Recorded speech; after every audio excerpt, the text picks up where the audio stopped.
Okay, and on this point, he says the connection you make to the connection you make to disprove oxidative stress is just faulty logic.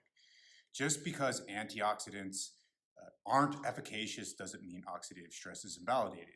Oxidative stress is very thoroughly researched. Okay, look, man, I'm not saying that oxidative stress is invalidated.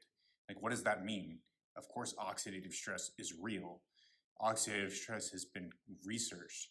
Oxidative stress is a thing. The question is oxidative stress a reliable biomarker that we can say if we follow it and if we reduce oxidative stress, we're going to get better outcomes. And if we increase oxidative stress, we're going to get worse outcomes? The answer is no, because, again, we can go to Michael Ristow's study, his review.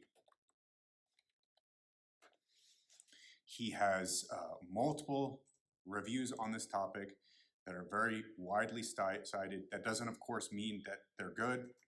It could be bad, but they're widely cited and widely respected in the field. And he is considered a leading researcher in this particular area. One such review, and we'll look at two of them, one such review is called Extending Lifespan by Increasing Oxidative Stress. So this oxidative stress is actually increasing. Modalities that increase oxidative stress cause extensions in lifespan. And when you then block the oxidative stress increase from those modalities, you get a reduction in that increase in lifespan. So you don't get the increase in lifespan anymore. I'll say that again. If you increase oxidative stress, you can get increases in lifespan, and when you block that increase in oxidative stress, you block that increase in lifespan, right? Okay, cool. That's like really important to point out. The next thing is if you actually give antioxidants to decrease oxidative stress, you don't necessarily actually, in some cases, you worsen outcomes in humans. You actually can cause cancer that way. You can cause more strokes that way. We've had like 20, 30 years of research that's been dedicated to looking at antioxidants and trying to treat various illnesses and chronic diseases with them because of the model about oxidative stress. It doesn't work. Let's look at this review that Ristow wrote. He says, various nutritional, behavioral, and pharmacological interventions have previously shown to expand lifespan in diverse model organisms, including Saccharomyces cerevisiae, which is, I think, the microorganisms that helps to produce beer,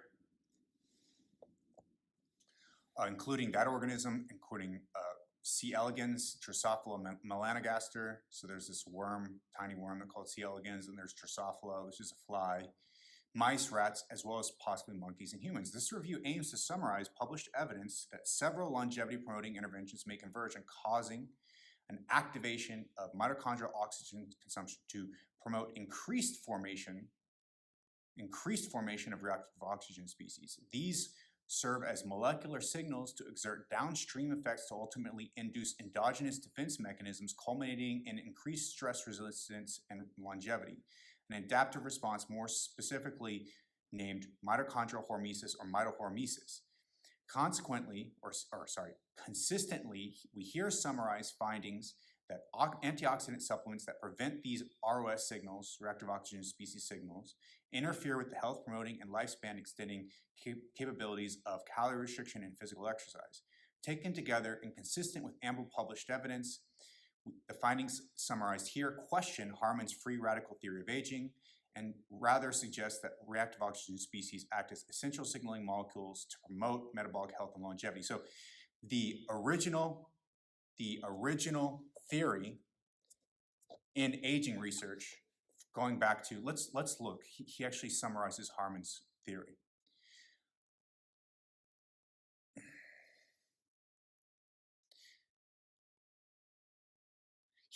It was postulated at the beginning of the 20th century that maximum lifespan of an organism is inversely proportional to the nutritive energy metabolized.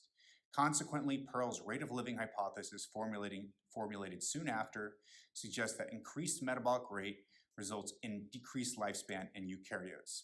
A feasible molecular cause for this hypothesis was promoted in 1956 by Harman, who connected metabolic activity, especially that of respiratory enzymes, with the formation of potentially harmful reactive oxygen species, ROS. Accordingly, increased metabolic rate would promote ROS formation, which subsequently causes damage within the cell and beyond. The accumulation of these damages results in age-related decline of cellular functions and ultimately to the death of the organism. Up till now, the so-called free radical theory of aging has become a popular and frequently cited theory in aging research. However, more recent findings regarding the question whether calorie restriction actually decreases calorie metabolic rate are, at least in part, inconsistent with the free radical theory of aging.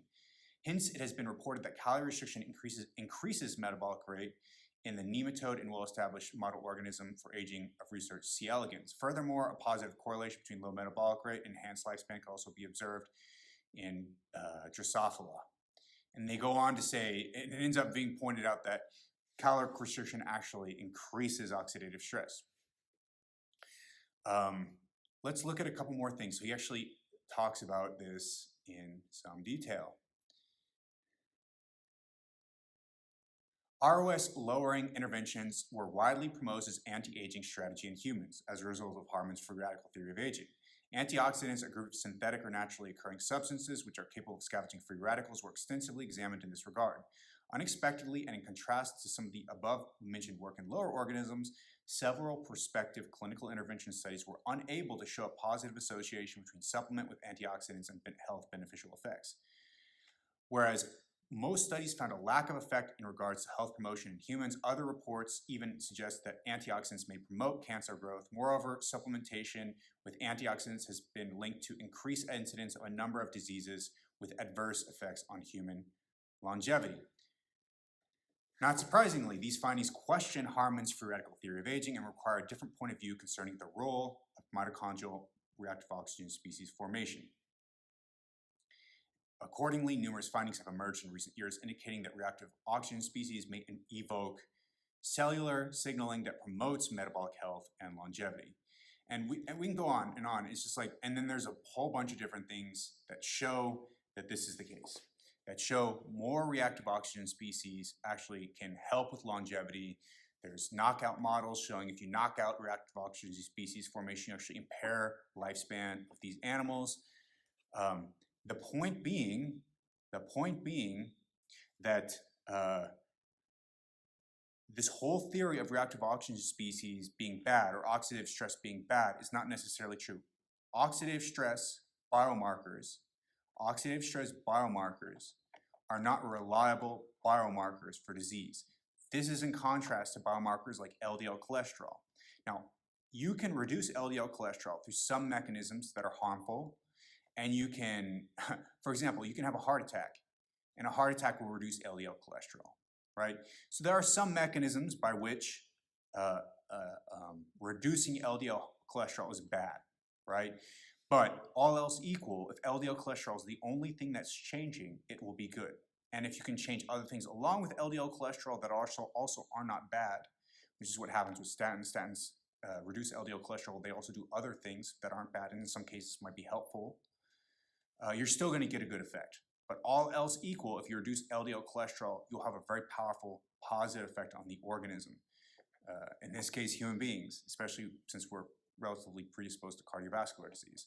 This is very different from oxidative stress. Oxidative stress is not a validated biomarker of longevity, of disease prevention. It's not well established in that regard. There has been thousands and thousands and thousands of papers published on oxidative stress. It is a real thing. Oxidative stress markers are real. Oxidative stress is a real biological phenomenon. You do have reactive oxygen species. It does play a role in aging. It does play a role in damaging cellular components, et cetera, et cetera, et cetera. But the relationship between oxidative stress and longevity is much more complicated than was previously supposed in the 1950s. This has been shown over the course of 70 years of research. That's all that's being said. So whenever this guy says, it's very thoroughly researched. Yeah, it's thoroughly researched, my man. That doesn't mean it's a good biomarker. Like, you have to be up to date and understand what the research actually says. It's not a good biomarker for aging. It's just not. You can increase ROS and get longevity. You can reduce ROS and impair longevity. And that's causal. actually by reducing ROS, you're actually causally reducing lifespan through the reduction in ROS. ROS is a crucial and critical signaling molecule for the proper and appropriate functioning of the organism. And if you reduce it, you can actually impair the longevity of the organism. Okay, so if you see an increase in reactive oxygen species or oxidative stress markers as a result of feeding seed oils, it doesn't mean necessarily that you're reducing the longevity of that organism, in this case human beings, even assuming that we could show that in randomized controlled trials, that we increase the biomarkers, this biomarker of oxidative stress biomarkers. Even if we showed that in randomized controlled trials, it doesn't necessarily mean we're reducing the longevity of humans. It could mean we're increasing the longevity of humans. I'm not going to go so far. I'm not going to go so far as to suggest that increasing reactive oxygen species actually increases the longevity in humans, because we don't know, right? But we do know that seed oils have very potent LDL lowering cholesterol capacities, as well as in the highest quality randomized controlled trial evidence, they tend to promote longevity. There are some randomized controlled trials in which they do not. There are serious methodological problems in these trials. And then you combine that with the mechanistic data, you combine that with the epidemiological data, you combine that with the data from LDL cholesterol lowering treatments. Unless there's something we don't know about seed oils, and there's plenty that we don't know about seed oils, right? Overall, we would assume that they are better than consuming the alternative, which is like saturated fat, butter, etc., which is all the point that is being made here. Actually, I didn't even make that point. I'm making it here. I was just making the point about oxidative stress. Using an oxidative stress biomarker is very misleading, and it shows a lack of understanding about how clinical medicine actually works. Clinical medicine doesn't work by tracking biomarkers. You actually have to test the intervention in a randomized controlled trial, right? You have to actually show in a randomized controlled trial that these effects are real. You can't show that for seed oils. It has never been shown. The overall body of evidence indicates that seed oils are actually better than butter. And so what did they show? So showing that oxidative stress biomarkers increase doesn't show anything, especially given that the oxidative stress free radical theory of aging has been in large part falsified, or at least significantly modified from what it was originally, to such an extent that actually decreasing reactive oxygen species is harmful. This is all the point that's trying to be made. And so he says to me, it's like, the connection you make to disprove oxidative stress is just faulty logic. I don't know where he's saying it's faulty logic. Just because antioxidants aren't efficacious doesn't mean oxidative stress is invalidated. No, what it means is that the interventions that we have to reduce oxidative stress do not improve outcomes. That's all. This is not a reliable biomarker for looking at and seeing, oh, well, are we likely to see an improved outcome? It's not a reliable biomarker. That's all I'm pointing out. It's all I'm pointing out. And if you are aware of the latest research on oxidative stress biomarkers and oxidative stress, then you would know that this is true based on what I've just talked to you about, okay? And he says, also, the paper you cherry-picked to show oxidative stress has a possible good, has a weak premise for that conclusion, correlative at best and likely related to burden of processing the excess antioxidants. It's just he made this up. He made this up. I don't know where he gets this from. He made this up. And I don't think anybody in the field believes that. It's like, so this guy's making things up now, and maybe that's what the other YouTuber who was mad about my video on Paul Saladino said, but this is now being made up to say that I said that, like, or that this is why reactive oxygen species and oxidative stress is not important. And he says oxidative stress is known to cause damage. Yeah, it causes damage. Everything can cause damage. Anything can cause damage. What does that even mean, to cause damage? Yeah, but it can also like enhance longevity, right? Like, it can do anything. It can do so many things. So like, you have to test it in an actual trial to see what it does. You can't just assume that based on the mechanism.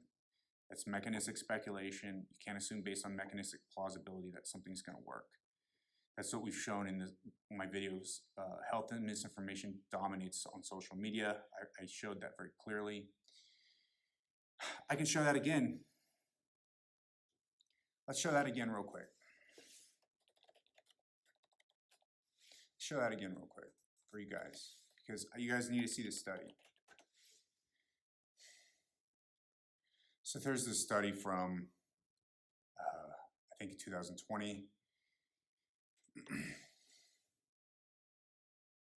It's called Estimation of Clinical Trial Success Rates and Related Parameters. It's from 2018, Biostatistics, a journal called Biostatistics. First author is Chi-Heem Wang. Okay.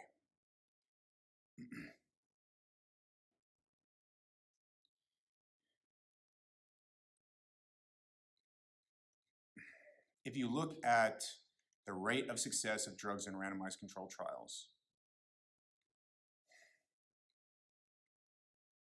you see that starting from a randomized controlled trial, going to the end, it's quite rare that a very promising, plausible new treatment actually succeeds and makes it to FDA approval. That's because things that are highly plausible, that people want to spend millions and millions of dollars on because it seems plausible, generally don't pan out. If you look at overall success rate from start to finish, it's about 14%. So 86% of all promising plausible drugs don't actually make it through randomized controlled trial. And this is not even there's not even all of them, right? Because not even all drugs end up making it to phase 1. That not even all get tested. Some of them have other harms, other problems with them. So among those, it's like there's a really large number of those. And so among the ones that actually make it to getting like millions of dollars of funding, only like 13-14% actually get approved and shown to have more benefit than harm. And so that's like the basic idea. It's like you can't, on the basis of some biomarker study, say, oh, this is going to be harmful or not. Overwhelmingly, you're going to be wrong. Overwhelmingly, it's going to be neutral. Overwhelmingly, there's going to be no effect of your plausible hypothesis. Overwhelmingly, it's going to be a wash, or it's going to be harmful. So if you think like, let's change oxidative stress, let's modulate it through some antioxidant. Well, guess what? You just caused like lung cancer. That's what happened in the beta carotene trials, man. Guess what? You're not helping cardiovascular mortality. You're just taking an expensive vitamin for no reason. So that's how scientific hypotheses and translation to actual clinical care works. Most things don't translate because most things are freaking wrong. Most things either have no effect or are harmful. It's because biology is complicated. There's more going on in the biological system than just that one thing that's changing. There's other compensatory changes. There's other changes that are happening in parallel. You can't predict on the basis of one change in one biomarker that you're going to get one effect. It doesn't work like that. Okay, cool. I hope you guys liked this video. If you guys did, please share it and comment on the content itself. I'm going to split off the oxidative stress part into a separate video, but comment on the content itself and let me know what you think. Are you learning something? Am I teaching? Is this stuff helpful to you? Do you have questions? Are there holes that you want to see me address? Holes in the arguments, holes in the data, things that you're not sure about, things I didn't address sufficiently for your liking? I would love to hear about it so I can start addressing it. And also, I get so many comments, and I want to do so many videos. I get like 20 new comments, about 20 new videos I need to do every day. So I can't address everything. So if there's something you really want me to do, and you're like a long-standing fan, or you're going to be a long-standing fan, like bring it up every once in a while. You know what I mean? Like write it down somewhere. I should probably write down all the comments of new videos. It's just, yeah, that's what I'm gonna start doing. I'm gonna start writing everything down and make a big list so that I can try to get to as much as I can over the course like the next year or two. But if there's something you really want to see done and I've not done it yet, like bring it up to me once a month, you know? Drop it in the comments, like remind me and be like, hey, this is really important. Because that way I'll know to prioritize it. And send me a message, send me questions, leave comments here if you have any questions. And you can also find me on Twitter, Patreon, or Twitter, Instagram, TikTok, and Patreon at Kevin Bass, KVINNBASS on Patreon. You can support me and help me to make this stuff better. I have like three little kids, and helping them out is good. The more money I get, the more I can justify what I'm doing. Right now, I'm on the border of being able to justify it. I'm monetizing, and we're getting to the point where I'm on the border. But the more money, the more clean on that border I am going to be, and the more I can justify the time I spend doing this. Because I could help out with the childcare more, but The justification is that I'm doing this, so I'm not helping out as much. So if you wanna see more videos and you wanna see me keep doing the videos, supporting me will allow me to keep doing them instead of having to babysit my kids, which I love doing. I love my kids, I love my daughters, and I love my son. But if you want to see videos, if you personally, selfishly want to see videos, and you're finding them useful, then hit me up and donate, because that will allow me to justify my time doing this. And then also get a babysitter when we need it as well, because maybe that could be an alternative thing that we could do with the money I'm getting. So yeah, cool. Share this, subscribe. Click subscribe at the bottom. Follow me on those different social media platforms, and also follow me on Spotify, Apple Podcasts. Leave a review, leave a rating. That would be awesome. And I hope you guys like this. Hope you guys enjoyed. Check the website, the.wars.com. Peace.